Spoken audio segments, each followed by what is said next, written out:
heads or tails. I say no way, try again another day. Alright, what's up guys? On my way to my physical therapy appointment right now. But freaking 3 weeks out from the Olympia. So hyped. Words can't even explain how excited I am to go to the Olympia. But I feel like recently I've been focusing more on getting cool workout footage instead of footage that's, you know, it's gonna help you guys out, be more informational. So I apologize for that. Today, you know, I'm gonna try to deliver some good quality informational footage for you guys. Now, as far as my weigh-ins have been going, or as far as my cuts been going, I did have a crazy new low weigh-in today that I'm not very thrilled about, and the reason for that is because it's just extremely low. I know I said before not to get caught up on the weight, but you know, when you lose 2 or 3 pounds in a matter of 2 or 3 days, it makes you wonder where the hell it's going. With that being said, I woke up 151.4 today, which is scary because my average weight last week was 154. Wait, did I say 151.4? Yeah, I woke up 151.4. Average weight last week was 154. So, you know, it makes me wonder where that weight is going. I'm gonna show you guys my macros later after my appointment, show you what I've been doing with my macros and where I'm currently at. So stay tuned for that. Alright guys, just got done with my physical therapy appointment. I'm gonna go home and make some breakfast now. Just a couple of things that have changed in the past couple of weeks. I am drinking green tea in the morning, and I'm also waiting about an hour to 2 hours before I actually eat breakfast. And the reason for that is I want to save my food for later in the day as opposed to finishing off my food earlier in the day. So I'm gonna go home and I'll show you what my current breakfast looks like.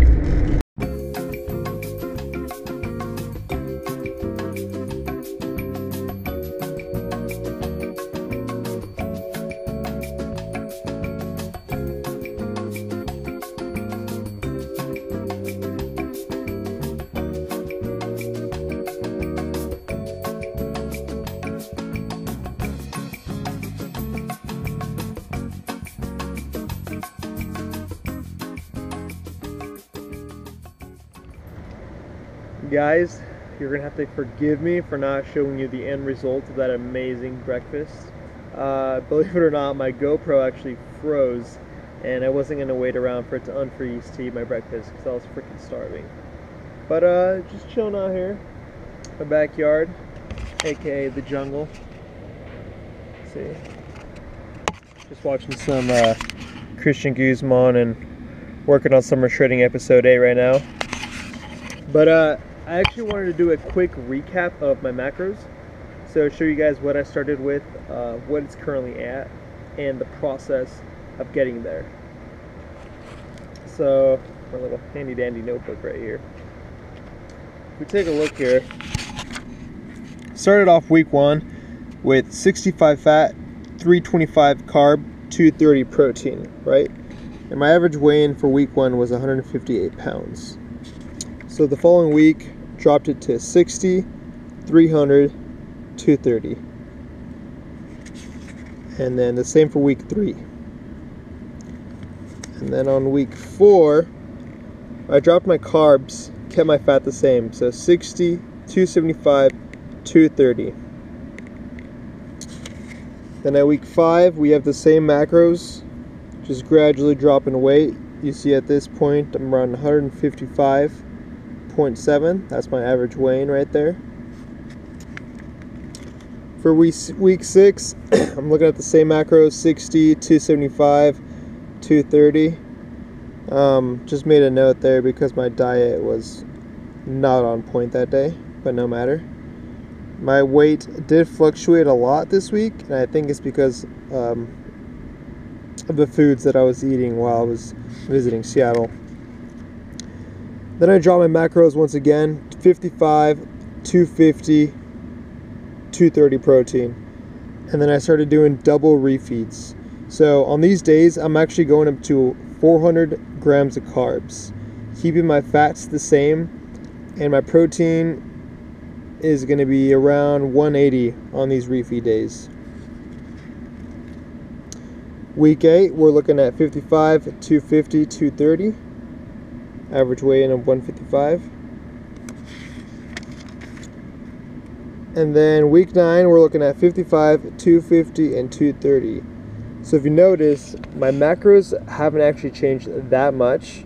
I've dropped them slightly, just enough to slowly chip away at the fat, slowly lose some weight. But this was last week with an average weigh-in of 154.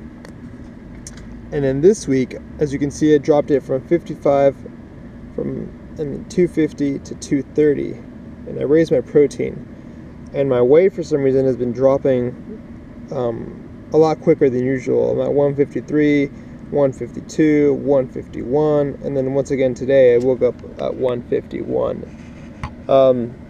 So I'm dropping way too fast, and I don't know what the exact reason is, since I only drop my carbs by 20 grams. So what I'm going to go ahead and do is increase my carbs. I'm actually going to increase my protein. So I'm going to increase my protein from 230 to 250 and keep my carbs down at 230. See if that makes a difference, because I don't want to have to increase my carbs again after I've been decreasing them gradually. So that's the plan, guys. Alright guys, I'm going to go golfing in about an hour, so I'm going to go ahead and make my second meal for the day. Going to go ahead and grill up some chicken right here with my handy George Foreman. So I'm going to season this real quick with some pepper.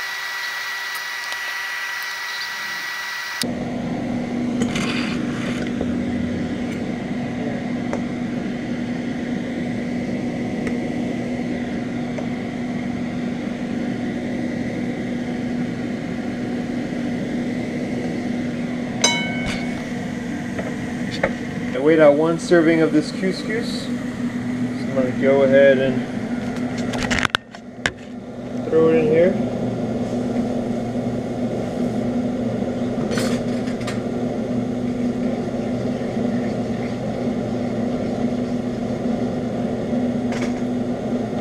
I'm also going to have some of these diced peppers. So the macros on these are going to be 3 grams of fat, 7 grams of carb, and 1 gram of protein per serving. And there's 2 servings of this. So I'm going to go ahead, make this, and then throw it in with the rest of the food. Chicken's all done. I'm going to go ahead and weigh it out.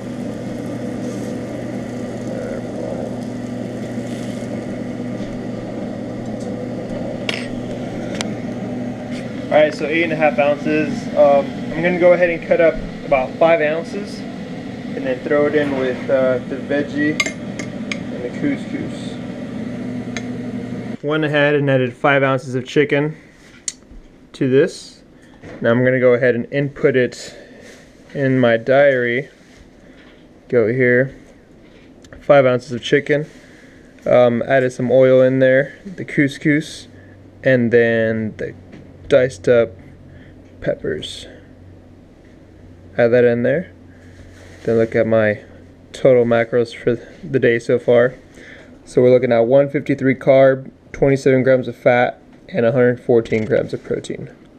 And I'm actually gonna eat half this meal now and then eat the second half later as a pre-workout meal. We're about to get buck nasty at Joe's cabin. I'm gonna have to bleep that out. Like, bleep! Cruising down the street in my 6'4", jocking the bitches, slapping the hoes. Went to the park to get the scoop. Knuckleheads out there, cold shoes.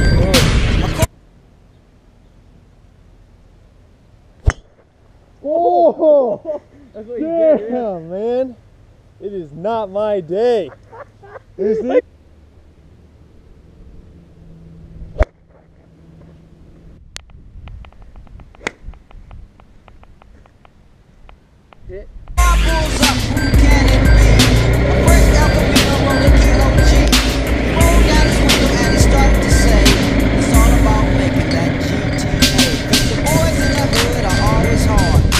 Talking that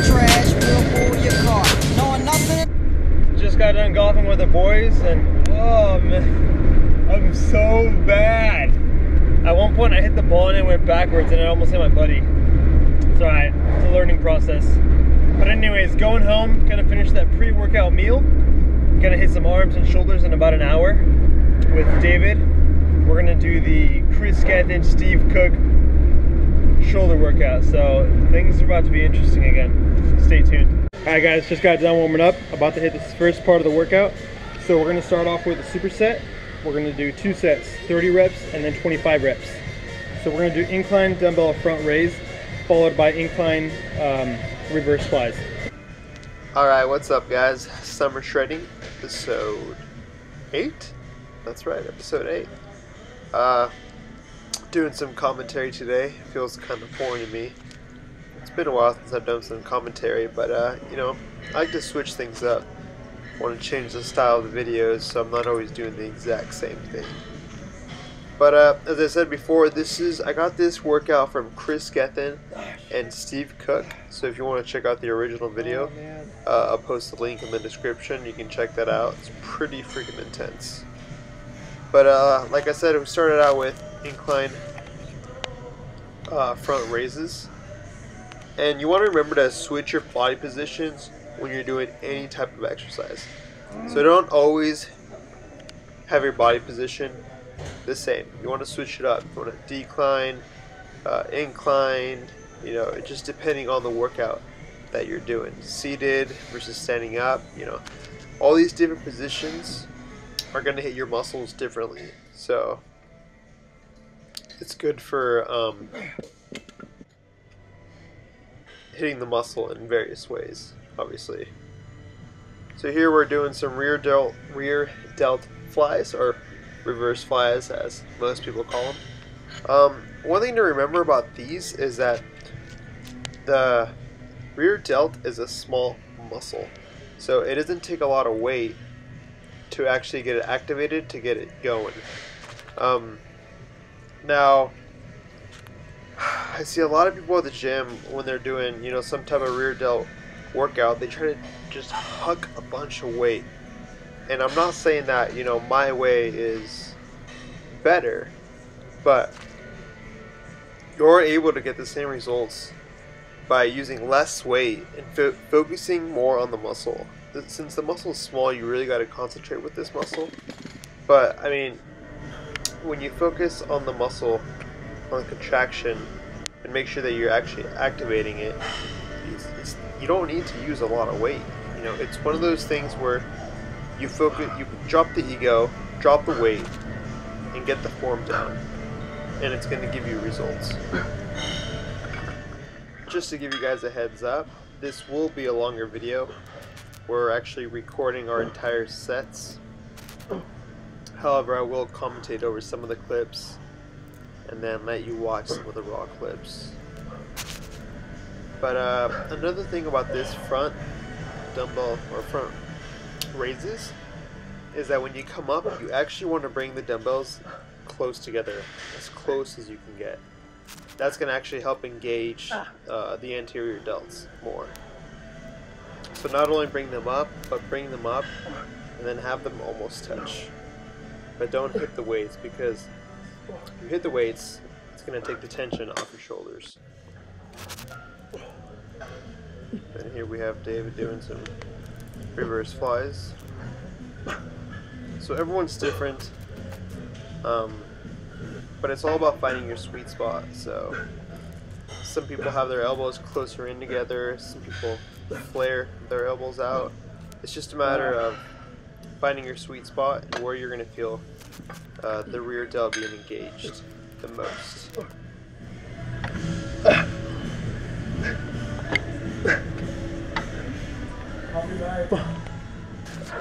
You're actually going to see a lot of rest pause going on throughout this workout.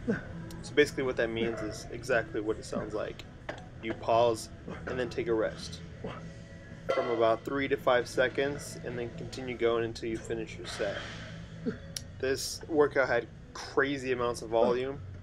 We didn't need a lot of weight, but it was definitely challenging finishing the sets without pausing. next superset. So we're going to do 4 rounds. We're going to do lateral raises, supersetted with shoulder press, and we're going to use clips for that. So we're going to do 25, 20, 15, then 10 reps from the last set. So this is the last set of the second superset, doing 10 lateral raises followed by 10 shoulder presses. Usually we film our last set because it's going to be the shortest set. No one wants to see me do a gazillion reps. I wouldn't want to see me do a gazillion reps, so it's nice to keep the clips shorter. Damn, I didn't even get the whole view. Now, I definitely got to recommend these shoulder presses with the plates. Feels a lot different than other variations of shoulder presses. I think I'm only using 25 or 35 pound plates here. And it's definitely challenging. There's a lot of stabilization that's involved in these, so it hits the heads of the shoulder really well.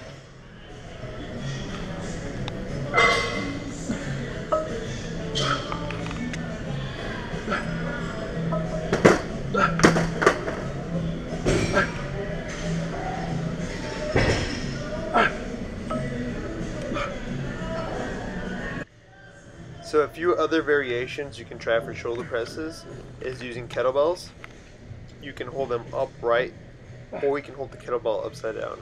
And trust me, it's going to be a lot harder than you think. Alright guys. Alright, so last superset. 4 rounds. We're going to do 4 sets of 20 chicken rows, then 2 sets of 20 dumbbell raises, and then the last 2 rounds we're going to add behind the back laterals to the dumbbell raises. Let's get to it, bruh. Just in case you guys didn't understand me, these are called chicken rows. Never seen them before, never even heard of them, but they're definitely difficult. I think I'm only using 15 pounds right here, and you feel the burn quick. Back to some more front raises. So notice how I am using momentum here, but I have a smooth tempo going. So I'm not just hucking the weights. I'm making sure I squeeze at the top and slightly controlling the negative when I come back down. So smooth tempo, smooth motion.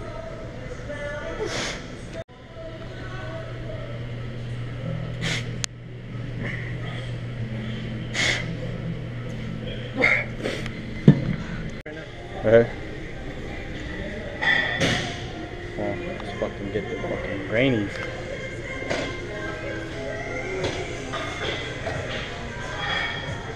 Fag! Look at that vein, dude.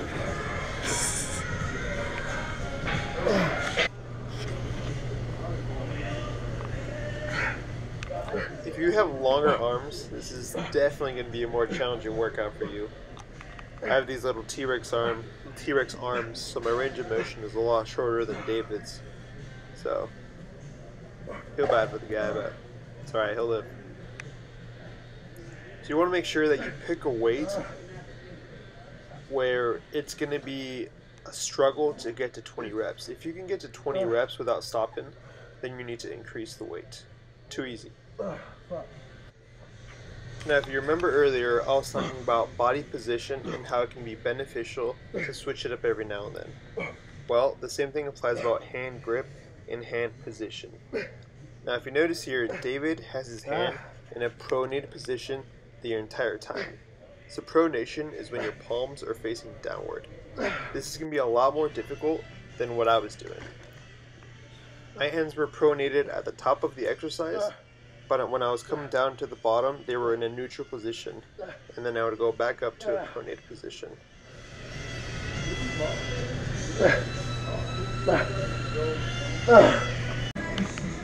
After the shoulder workout, David decided to hit us with the arm workout. And man, I don't even know where to begin. This thing was crazy. So basically what we did was 4 sets, 25 reps, then 20, 15, 10.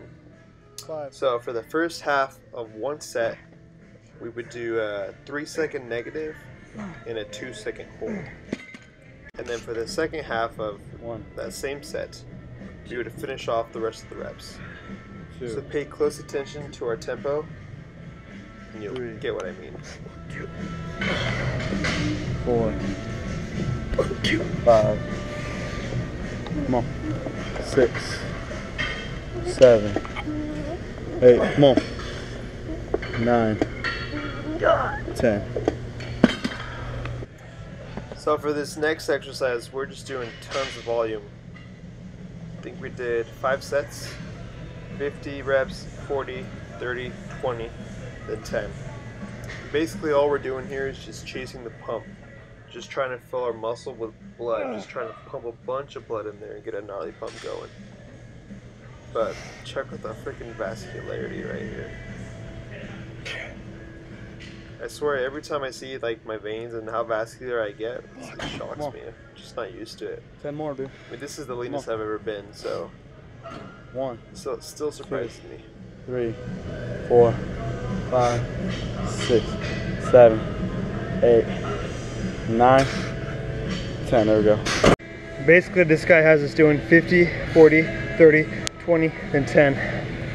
He's a dick. So here's 40.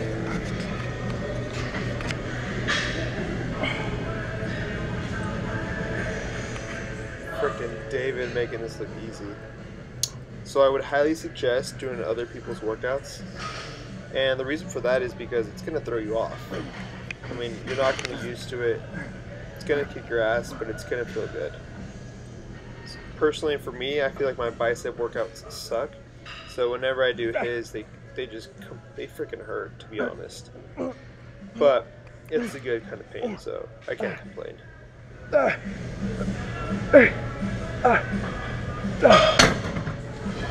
It was that one? After biceps, we moved on to triceps and 3. did that same technique where you're doing a 2-second hold with a 3-second negative. And I believe the reps were still the same, maybe lower. But it was around 20 to 25, 15, and 10. But we did 4 different sets. So you do your first half, 9, following that 2-second hold, 10. 3-second negative hold, 10, and then finish 9, off the second 8, half of the set 7, 6, by finishing the 5, reps. 4, 3,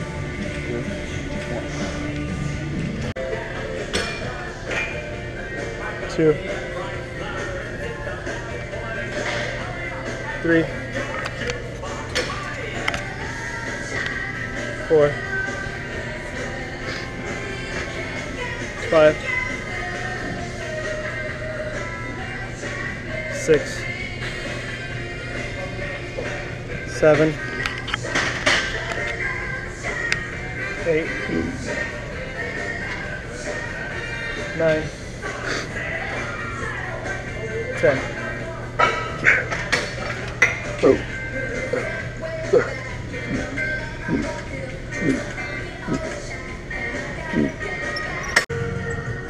Lastly, we finished up with some isolations. We isolated the triceps. So basically what that means is that we focus on each tricep individually. That's what isolation means. So I'm going to give you a little contractions 101. There's 3 different types of contractions. There's eccentric, concentric, and isometric. So eccentric is when the muscle is lengthening or being stretched, also known as the negative. Concentric is when the muscle is contracting. So if you were doing a bicep curl, it's going to be at the top of the bicep curl. Or if you're doing a chest press, it's going to be at the top of the chest press when the muscle is contracting or shortening. And then there's isometric, when there's tension on the muscle, but there's no range of motion. So for example, if you're pushing up against the wall, there's tension on your muscles, but the range of motion of your arms are not actually moving. So those are the 3 different types of contractions for you guys. Thank me later. Some people want me to be heads or tails. I say no way, try again another day.